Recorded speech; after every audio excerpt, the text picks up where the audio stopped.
Hello, ladies and gentlemen. My name is Samuel64, and welcome to the RoboCast. I'm joined alongside, And it's 9132 Wars Guru.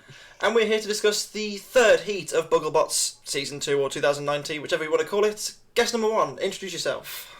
Hello, my name is Felix, and I had Rev 4 in this heat. And guest number 2. Hello, my name is Alex Mordue, and I am running Groundhog. Sore Loser. Oh, dear me, it started already. I mean, I suppose, we had to mention some of the history at some point, I guess, but... His most famous robot. Yeah, obviously. Oh, I think the Beetle link personally is the Yeah. the Switch is the best one personally. But guys, welcome. It's an absolute joy to have you both. I'm going to come to Felix first of all. Obviously, last series went pretty well for you. A grand final in the end. Yeah.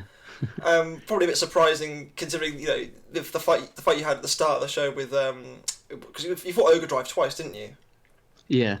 Why don't you talk us through that? Now, we kind of surprised that you made the final. How did you view it? Well, I went into the first series of Bugglebots, and I didn't have much I kind of had the emphasis on trying to do something fun. So I actually applied with a completely different robot. I actually applied first with a pneumatic flipper because I thought it was all going to be kind of fun and games, and I was going to be able to try stuff like that. But as it got kind of closer to the competition and they started needing more and more people, I scavenged what was Rev 2 out and Good Boy for someone else. And so I kind of came to the competition, the absolute legend. So I came to the competition with 2 robots rather than 1, and not even the one that I was intending to bring. So I had kind of mixed intentions on how I thought I was going to do, at least. So after the first fight, I had a mull over how well I was going to do. I dropped something, sorry. I didn't think it was going to go particularly well, but I kind of just took it in my stride. And then after the loss to Ogre Drive, I thought, meh, next fight, let's keep going. It turned out all right in the end. I mean, a grand final place is nothing to sniff at. I mean, Yeah. It turned out all right. And then obviously this year with Rev 4 looks vastly different. Obviously similar concept with like an undercutter, but vastly different in terms of the actual look of the machine. Obviously we missed out Rev 3. We'll ignore that. It doesn't exist. But so why the wider wheelbase, I suppose, if you like. Well, I saw Wide Boy was in the heat, and originally Rev was going to be about 100 millimeters wide, and I thought it just won't do because Wide Boy was there and he looked far too intimidating. So I just stretched the whole thing. and that was the only reason why. Fair enough. I mean, I suppose it works. So I will come to Alex. Obviously, you did briefly mention one of your previous machines, Groundhog. You obviously had a lot of history way back when with Firestorm and so on and so forth. What was it about Bugglebots that made you think this is, I want to come back for this? It was just a real sort of community spirit. Just people wanting to, make something by roboteers for roboteers, which I thought was really cool. And also with the reboot of Robot Wars, which was, I'd been along to a couple of the filmings for that, just in the audience, and really sort of rekindled my interest in it. So when Bugglebots came along, I was like, this is a really cool idea. I want to be a part of it. Yeah, because I remember seeing way back when I saw I think you posted a few Antwaits prints, I'm sure at some point. I can't remember what it was, but this is your first event for quite a number of years, wasn't it? But Bugglebots 1 was, wasn't it? Yeah, it was. Like you say, I did some. I just started out with doing 3D printed stuff because I just got a 3D printer and I was like, what should I design? I'll maybe try making like a tiny Firestorm and some other little robots and things that were kind of ant weight-ish. And then discovered that beetle weights were a thing, and then Bugglebots came along and it's like, great, I'll give that a go. Good stuff. And obviously last series you were also in it with Sore Loser again, Sore Loser Mark 1. Did pretty well, I think. You only lost to the eventual champion in K2 in the heat finals, I should say, and then obviously didn't quite go to plan in the Rumblebee. Do you look back and think what more could you have done, or was it very much like that was the limit of the machine at the time? I was just so happy that it worked at all because like you say, I hadn't built anything in quite a long time, and yeah, I didn't really have any expectations for it at all. So yeah, it was just nice to get that far, and yeah, coming up against K2 and putting on a really good show, really good fight in that episode. I was I was super happy with that. Couldn't have ended up a better place really. Mm-hmm. Well, other than the final, but yeah. Final's overrated. That's overrated. Yeah. Who wants to be there? It's like I came second anyway. Absolutely. And obviously, coming back once again with Sore Loser, looks similar, but obviously there's a lot under the hood that's kind of different, isn't there, with the new one? Yeah. There's quite a few changes, and there's also quite a lot of stuff that's still sort of compatible because again, I've released the designs just for anyone to use and take a look at and modify, and yeah, between revision 2 and the first one, there's quite a lot of compatible parts. So like you can swap the arm and the spinner, and the top armor, and potentially the wheels and things as well. So yeah, while quite a lot has changed, there's also quite a lot that's will work with each other. Nice. I suppose we should get on to the episode then, I guess, at this point, shouldn't we? We'll start off with Fight 1, which was obviously Alex yourself against another Alex in Mr. Shakespeare and Wide Boy. I want to talk about Wide Boy a little bit first. If you may, some of us know our heavyweight, Tuer de Flamingo. This is actually the inspiration for it. A lot of people kind of thought it was the other way around, but it's not. It's definitely, we were inspired by this, one of the early versions of it, and it's just such a nice robot. It's just, as Felix mentioned earlier, it's just so intimidating how big it is. You just can't. It just is. Yeah, like you don't know how to approach it. It's just so big. From the front. Well, yeah. Yeah, there's not really much you can do. Like it's just so wide. You're gonna hit some part of the front of it. So talk us through your game plan then, Alex, with this fight, because as you mentioned, Wide Boy is difficult to approach. You can't really get around it. You have to face it front on, and that's obviously where the weaponry is. So what was the game plan? Well, the game plan was get under it, I suppose. Yeah. I mean that was the idea, was because there's nice little slots in between, in between its toes on the front wedge. So I was hoping that the disc would just go in there and flick it over and just keep on top of it that way. But I think something to do with the geometry of like the wedge on the front of Sore Loser. I think the wedge was getting trapped underneath Wide Boy's wedge, and so the disc was hitting Wide Boy's wedge, and it was going up and then getting trapped underneath something on the arm on Sore Loser. So it was never actually getting a good bite on it. And also quite quickly, with it having such a big sort of hard ox wedge on the front, quite quickly took the teeth off Sore Loser as well. So for weight reasons, I had to go down from 6-tooth down to my 2-tooth disc, which has a bit of sort of more aggressive teeth on it, which meant that with it being more aggressive, it also doesn't really engage as well, because I was just using basically parts that I had from last time that had been water jet cut for the first one, so it didn't really have time to make new discs and things, because I'd have new plans for it, but didn't end up doing them because we were in the middle of a house move as well while doing construction for Bugglebots 2. So the stress is real. I can relate to you on that one. The stress is real for moving house. It's not good. Obviously, Anderson, I want to bring you in here. The fight itself, I thought was bloody good. This is just really, really good. Oh, it was great. Great fight. Really was great. I mean, it's actually because you don't, people probably wouldn't. It's hard to explain, but it's just so wide. It's stupid wide. How are you meant to attack something that's that wide without going? I mean, it's actually quite genius in a way, because it's almost impossible not to hit the front of the robot, which is exactly where he wants you to be. So, but I want to give Alex some credit here, because his driving in this fight was phenomenal. That was very diplomatic. That was Anderson. I like that. For me, vote for me. My that politics. So there we go.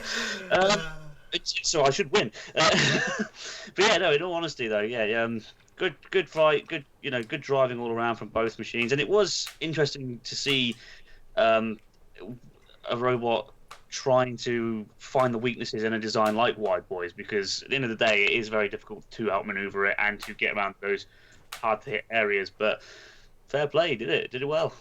Yeah, yeah. I mean, it was a bit of a shame that the gearbox broke on Wide Boy, and we didn't get to go the full 3 minutes.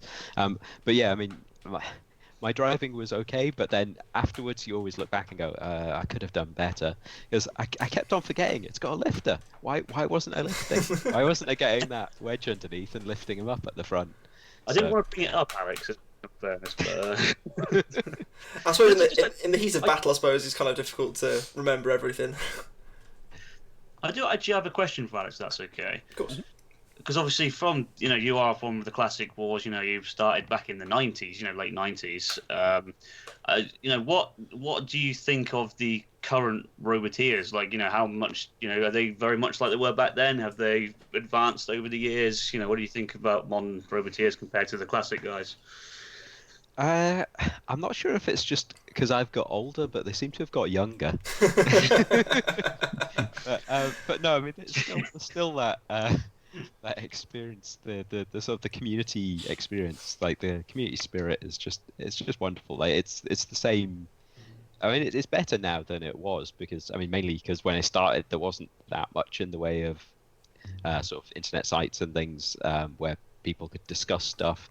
With the explosion of social media, it's just everyone can discuss stuff like any time of the day, and yeah, it's really nice to see that the spirit's still there, that people are still helping each other, and even more so now. So yeah, I mean that's the main change, is that people are just so willing to help each other, even more so than they were in the past. Yeah, it's pretty nicely put, I think. Obviously, you did go through to round 2.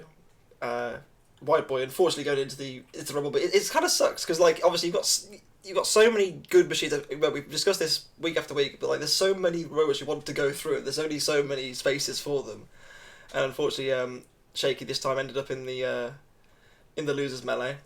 We'll move on though to what I think is probably, with respect to you both here, probably the nicest looking machine in the heat.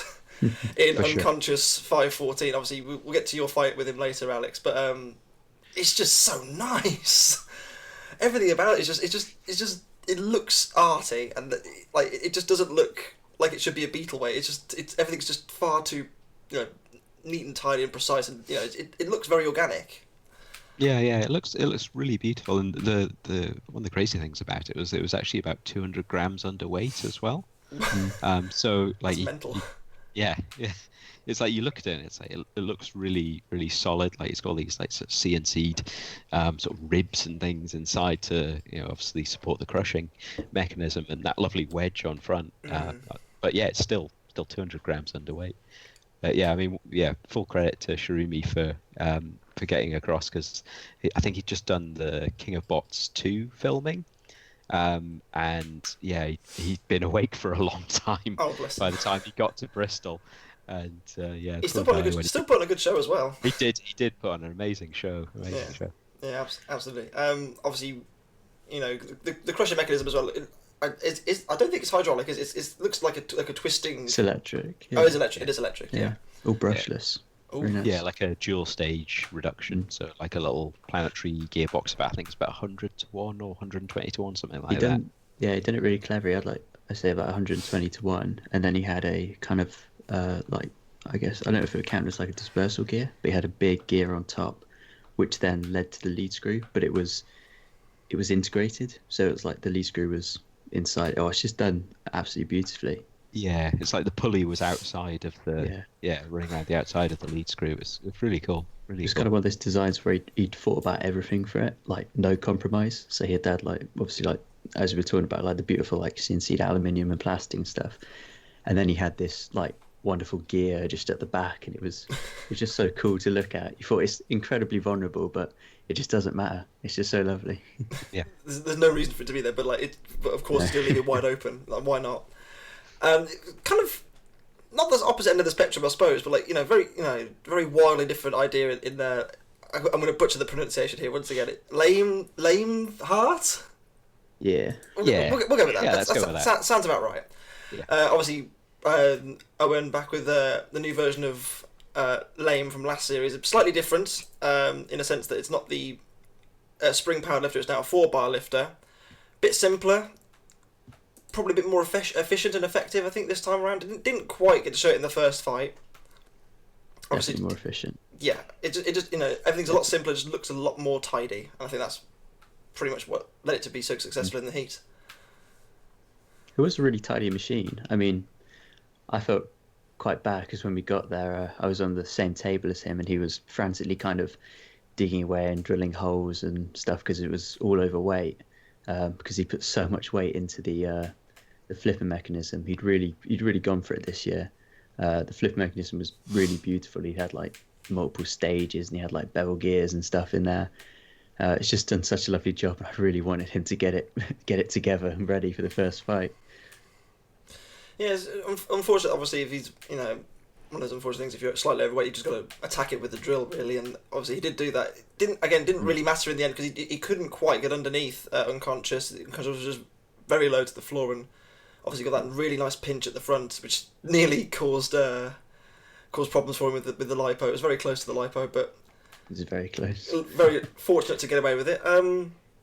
As fights go again, it was quite interesting to see how the pushing power of Leim Thart was very strong, but the crushing power was immense. It's just so good. Awesome. It's so good. I mean, obviously, I can't remember the one from last series. For the life of me, the name escapes me. Oh, Snippers McGee. That's the one, Snippers McGee. It's on a different planet. Obviously, that's no disrespect to Snippers McGee, of course, but it is a different planet. It was just so good. It was so good. It was so effective. It was the first crusher that, I mean, luckily I didn't have to fight it, but it was one I was actually legitimately scared of. It was like when Overdrive came into the scene, you thought, oh crap, I've actually got to think about my lids and stuff. But yeah, it was really amazing. Anderson? These guys have pretty much summed it all up, I think, yeah. Fair enough. I mean, a few words if you couldn't tell. I mean, Leim Thart did a good job. They harried where they could do, but they just couldn't get underneath, and that was, with the lifter, I suppose that's kind of the main aim, and unfortunately for them at least. If I'm right thinking, for this fight they still had the spring, and they couldn't obviously because he said at the end, didn't he? He said that she was right on the tip of the weight limit anyway, so he couldn't get any more reach from it, which is a shame. So I actually wouldn't have minded seeing that spring flicker in action, but oh well. Yeah, one day, Owen's gonna get it working. Yes. We need more springs. Dietor proved they work. We need more springs. Come on. Did it? Beat Tornado, didn't you see? Just proof, really. Unreal. I suppose we'll come to our final fight of the the first round at least. A robot called Rev 4. Rev Flawed. Rev 4. It's the widest undercutter I've ever seen in my life. It was very cool to see. It is a wide boy. It is a wide boy. And Rev 4 took on the Apprentice. What was the game plan with the Apprentice then, Felix? Well, I'd been helping Mark kind of about 15-20 minutes before our fight, put his robot back together, because he was having a lot of trouble with the weapon axle, and the wheels weren't touching the ground before the fight. So I'd be mean to say it, but I was feeling relatively confident, considering he couldn't drive and the weapon wasn't spinning. So I didn't underestimate it at all, by absolutely no means, because I'd seen him testing it and all that stuff, and it's a really beautiful machine. It's all like CNC and everything, and it's done a really beautiful job of it. But yeah, after we put it back together again, I kind of started thinking about tactics. Didn't have long, but all I knew is that I had more reach than him, and if he was going to be driving as he was in the tests before, I shouldn't have to worry about being hit that much. But I didn't think about the consequences of my own machine. There seems to be a lot of issues with the floor. A bit, him getting stuck on the floor, which can happen with the low ground clearances and such. It's kind of difficult to allow for that. But Just because it was a bit of a fall. Yeah. Sorry. Oh, I had to give him. But it was a really clean hit he got on you, and I think that it was just one hit that just seemed to completely toast you. What happened? What was the outcome? Well, I went in for the first hit, and he was kind of pointing at about 45 degrees. So I thought, I'll give him a good knock right on the corner of his wedge. It wasn't ideal because I was spinning into the wedge. It'd be better if he was facing the other way. It'd been 90 degrees the opposite way. But I was quite confident that I could knock him across the arena and knock him away from me because that's what I wanted to do. Mm-hmm. But it came up. I gave it a good whack on the corner. I think the problem was that on the bar that I put on, I put the longest bar on so I had the highest tip speed possible because that's what I wanted. I wanted kind of more chewing action than a big blunt smack. So I put that on and I hit him about 4 or 5 times. You can see on the front wedge there's about 4 or 5 gouges going up it through the titanium and through the chassis. Mm-hmm. And as it was doing that, it was obviously riding higher and higher. And it got to a certain point and kind of lost stability, which isn't unusual for this machine, unfortunately. And then he got one really nice hit on the corner, which took a nice slice out the front. And it just nicked the tyre as well, which was really annoying. And then as my robot clattered away, it smashed into... I can't remember if it was the wall or a seam in the floor, but the blade hit the floor and stopped, and the body of the robot started spinning. And basically what happened is the weapon flexed and smacked the pulley that was coming off the weapon motor. And it smacked it hard enough that it pushed it back up through the top of the machine, pulled the bolts out the bottom of it, and then popped the pulley off. So it kind of just smacked itself. There was a lot going on in a very short amount of time. Yeah. I had to. I admit I rewatched the fight. I didn't know all that from the from as soon as it happened. But yeah, a lot happened in a very short space of time, and that was kind of it. Well, if you're gonna die, you may as well do it properly. You may as well do it with a bit of finesse. It was a very spectacular way to go. I mean, obviously, as you said, you were getting a few good smacks here and there, but like, you know, the one big hit that you took, and Rev decided to, well, fully capitulate. It was very impressive. Were you a bit disappointed? Obviously, you know, you had a bit of a target on your back from last series. You know, you did make the final. Did you feel like there was a bit of a target on your back, or? I felt like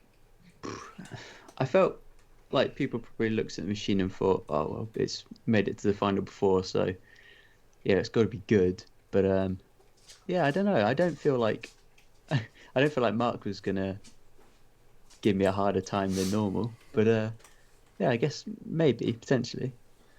Just one of those unfortunate things.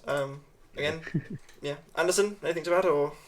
I was just a bit gutted that Rev 4 lost, really. I do like undercutters, so I was a little bit upset. I was, but you know, that's how the game goes, I guess, isn't it? So, yeah. Better luck next time, honestly. Yeah. Is it all fixed now?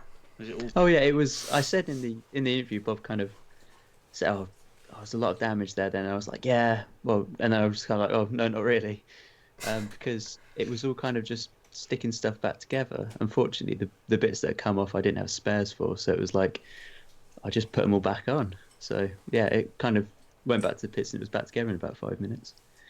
Not bad. So, yeah. Not bad at all. Which was good for you because the next fight was I suppose maybe not in filming order, but like in the episode at least, was the Rumble with yourself, Y-Boy, and Leim Thart.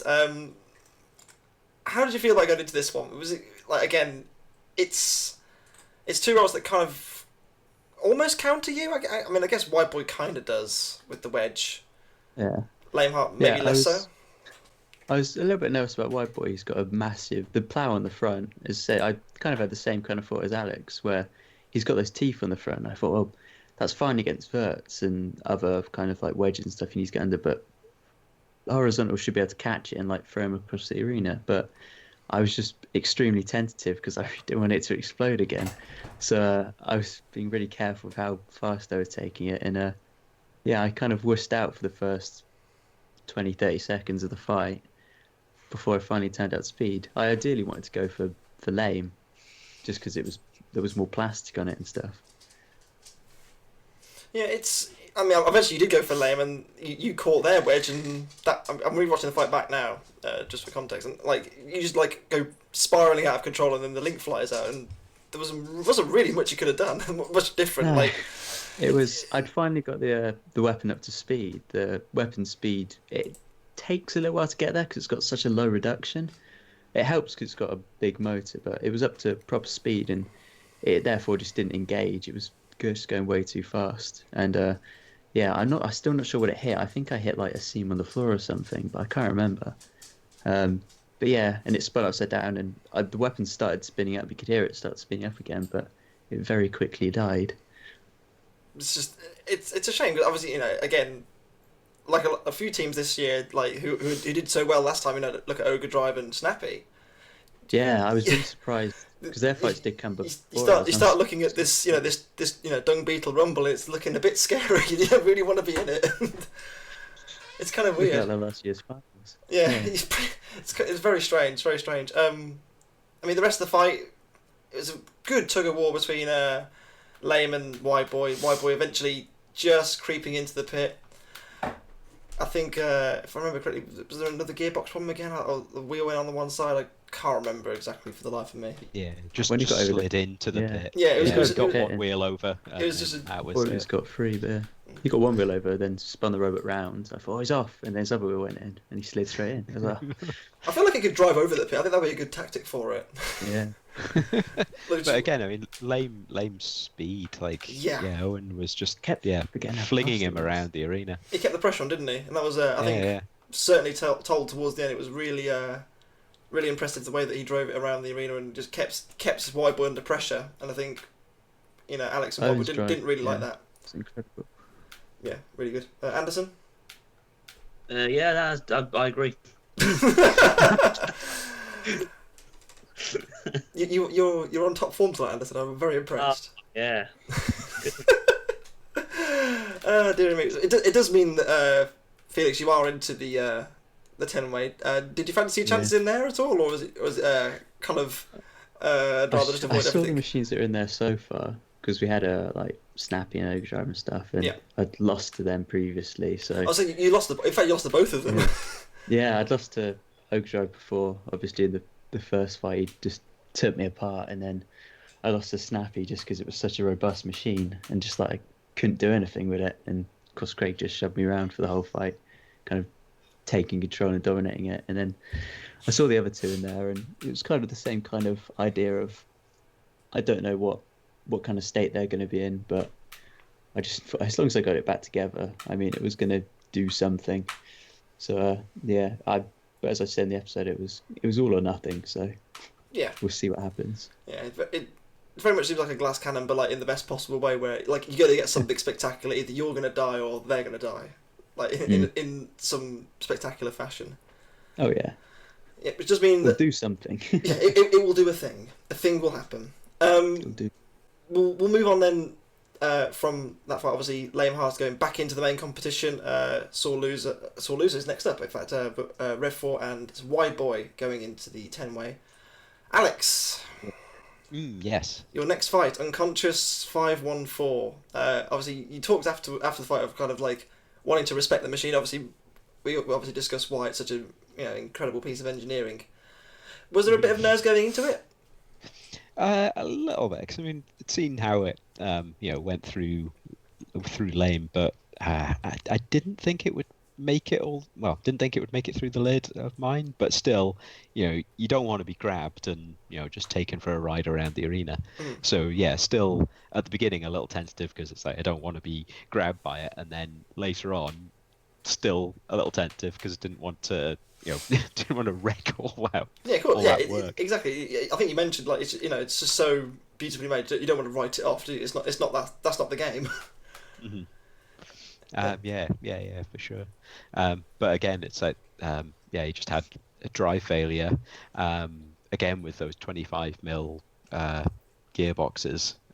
So yeah, exactly the same gearboxes, but with different motor to the one that Wide Boy was using. But yeah, the same 25mm gearboxes again.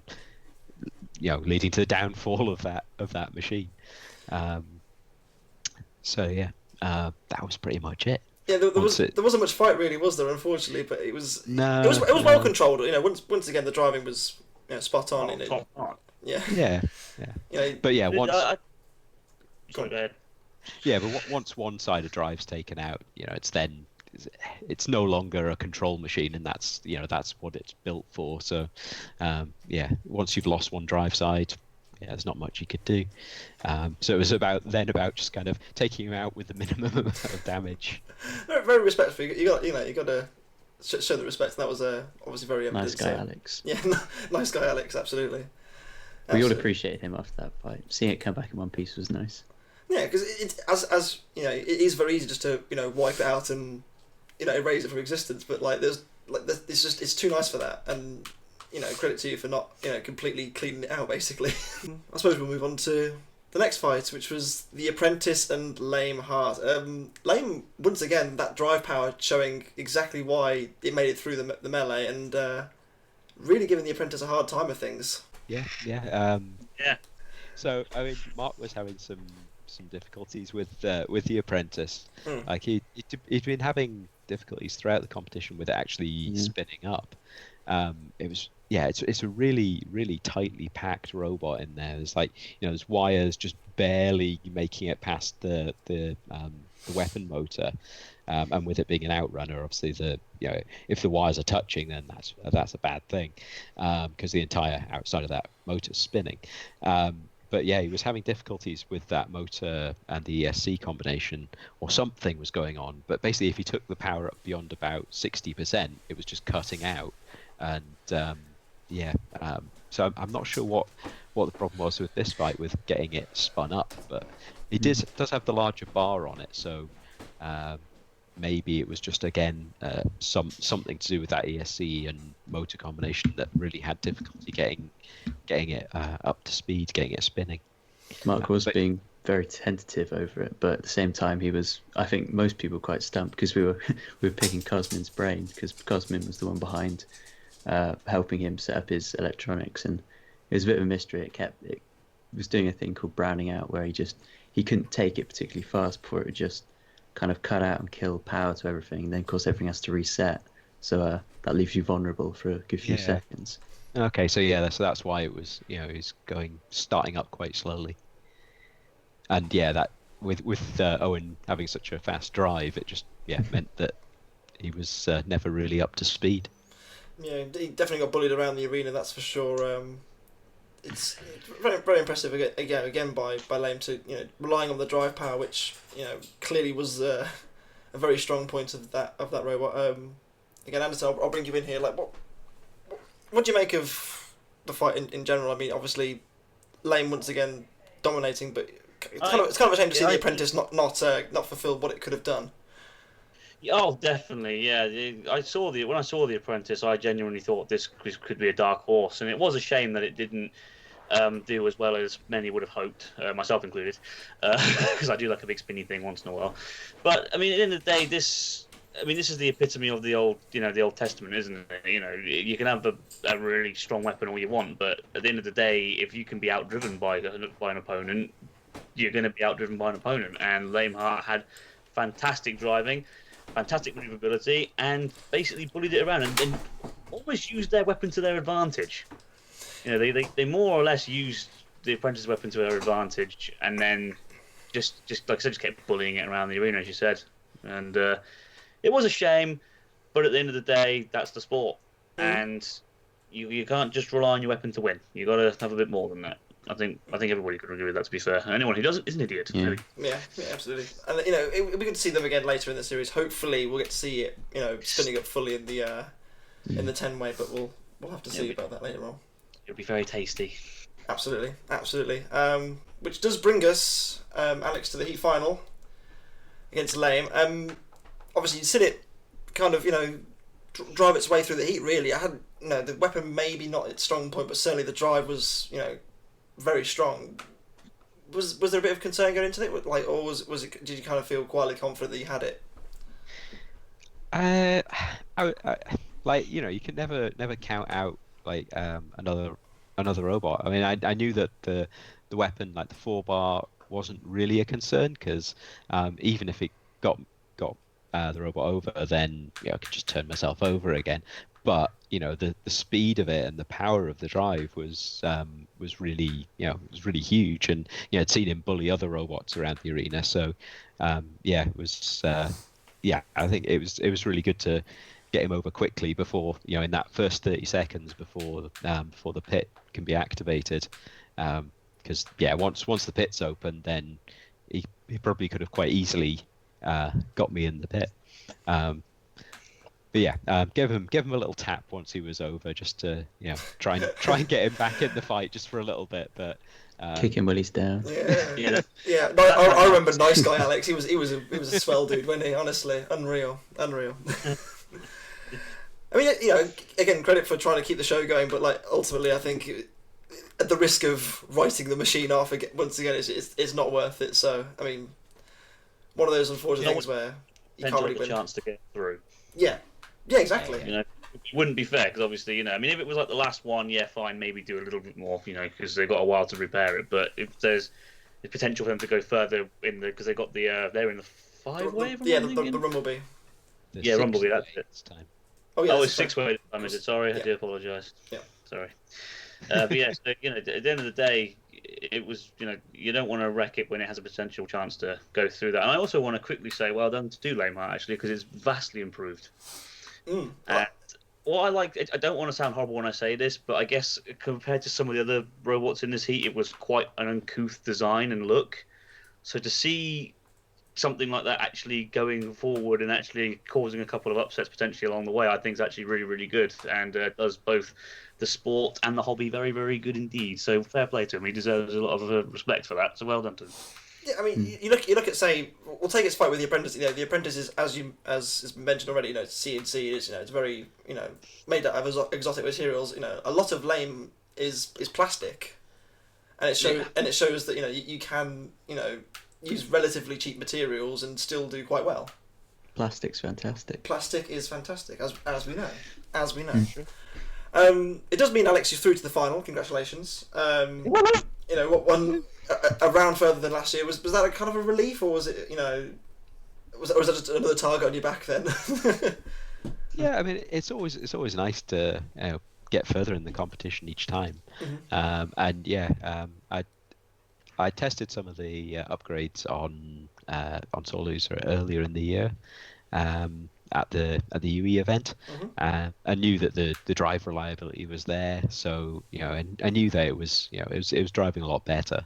It was really nice to see those upgrades work in the competition as well, and also it was nice not to come up against any really brutal spinners Yet. Because Alex had already taken on half the spinners in the UK at the last event, I think. Oh dear me. One of those unfortunate. Fortunate that the draw felt quite nice for you this time, but I mean, you can only beat who's in front of you, and you did a very good job. So well done, Alex. Yeah, congratulations on making it to the final. Thank you. Obviously, that pretty much rounds off the heat. A massive thank you to both Felix and Alex for joining us. It's an absolute pleasure. Thank you for your time. Thank you. And thank you for doing this. Anytime. With that said, we had a bit of a delay because obviously the small matter of Christmas in the middle, but that's fine. That's out of the way now. With that said, myself and Anderson will see you next week. So I've been Sam864. I've been Anderson. I want to teach a robot's guru. I've been Felix. Yeah. And I've been Alex, that groundhog guy.